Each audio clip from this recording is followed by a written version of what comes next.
Hello YouTube, welcome back to day 17 of Sportsmas. I am your host Kyle Alexander, and this is KLA Sports. So today, last night we just wrapped up the week 15 of the NFL season, and today we're going to be talking about some of the top performances from this past week. And just a little FYI, I did not put any defensive players in here. Not that there weren't any good defensive performances, just the fact that I felt there were better offensive performances. But let's show to the defense some love, give some honorable mentions.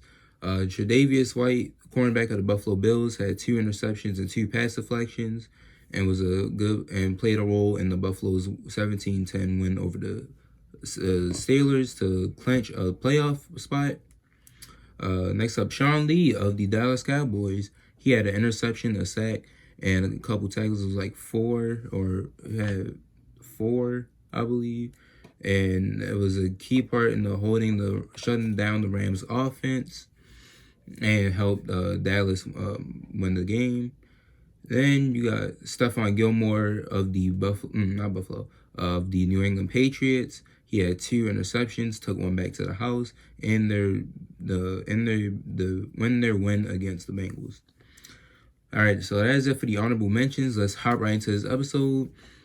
First up on the list, we have Baltimore Ravens quarterback Lamar Jackson.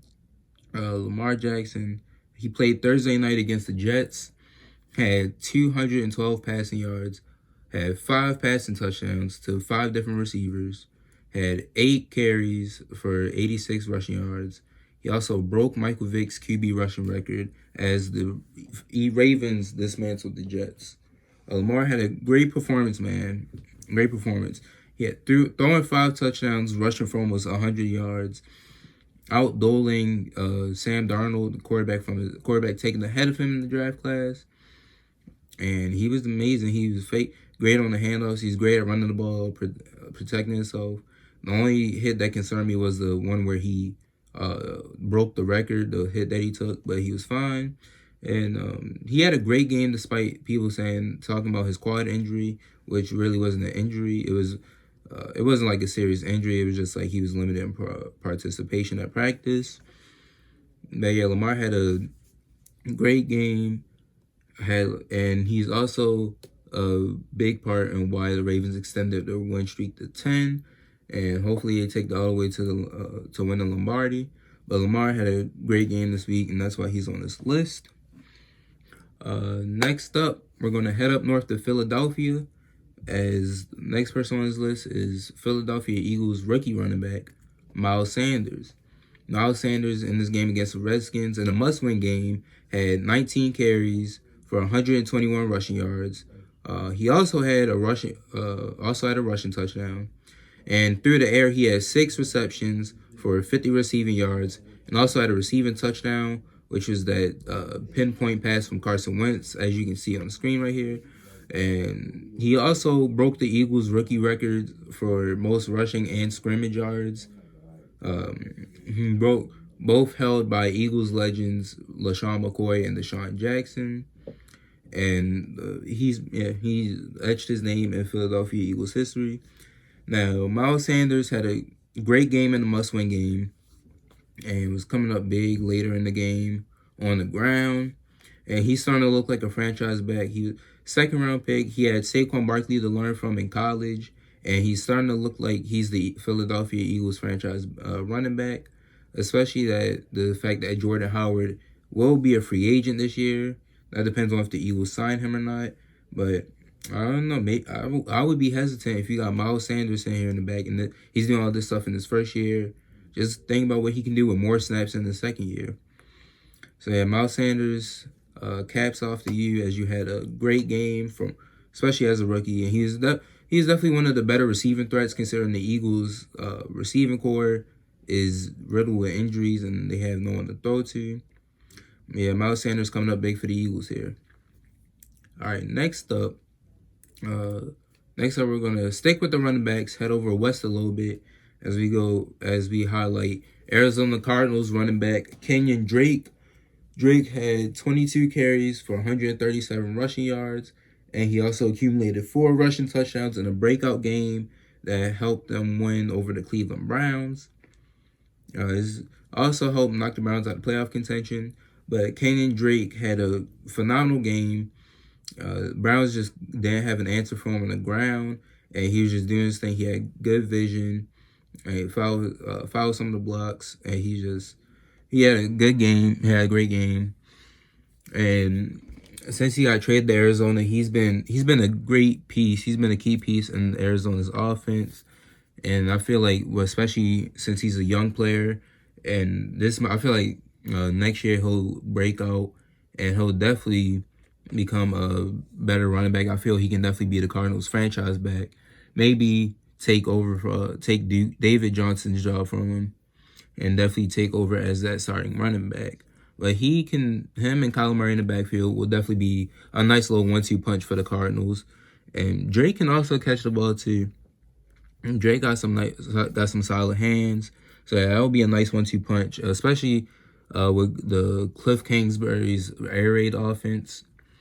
Yeah, but caps off to Kenyon Drake for probably the best performance scoring wise, or maybe the best performance of the week, or I say definitely one of the better performances of the week though. Next up, we're moving through this episode pretty quickly. Next up, we're switching a receiver here, as we're gonna highlight arguably the best receiver in the league in Julio Jones. Jones had in this game against the 49ers, he had 13 catches, gained 134 yards from him, and also had 2 touchdowns, and one of the touchdowns being the game-winning touchdown with 2 seconds left in the game. As you can see right here, he caught the ball in traffic, and they took him down. Looked like they took him down short, but the ball already crossed the plane. So yeah, Julio, this is another typical Julio game. Gets a lot of catches, and he gets a lot of yards with those. He's good after the catch. And yeah, he also got multiple touchdowns. And he also, his effort with the Falcons, like he was a big reason, he was the reason the Falcons won. But not only that, this whole game changed the NFC playoffs, because now you got the Seahawks and the Saints being the first 2 seeds. The Seahawks are now first in their division, and the 49ers went from the 1st seed to the 5th seed. And so it's crazy how both of these teams are good, and it's like only one of them, and it's like how they flip-flop from 1 seed, 5th seed, 1 seed, 5th seed. But the Falcons, did a good job. Like, Julio is the main receiver. He's the best player on that team. And just give Julio the ball, he's going to go to work and do these things. So Julio had a great, shout out to Julio, had a great game as he torched the 49ers secondary. All right, so for the last performance of the week, we're gonna stick in the division as we move to Monday night, as we're gonna highlight New Orleans Saints quarterback Drew Brees. Now, in his Monday night football game, he went 29 of 30 for passing. So in that entire game, he threw the ball 30 times and only threw 1 incompletion. That is phenomenal. He had 96.7 completion percentage. Also, he accumulated 307 passing yards and 4 passing touchdowns.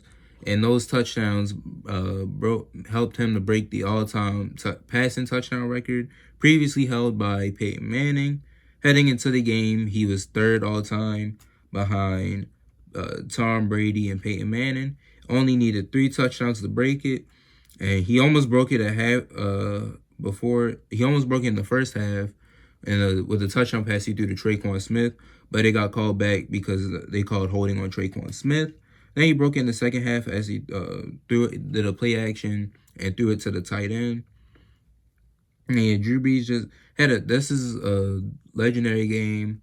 This is a historic performance, and this helps solidify him as possibly the GOAT. But he's definitely a GOAT.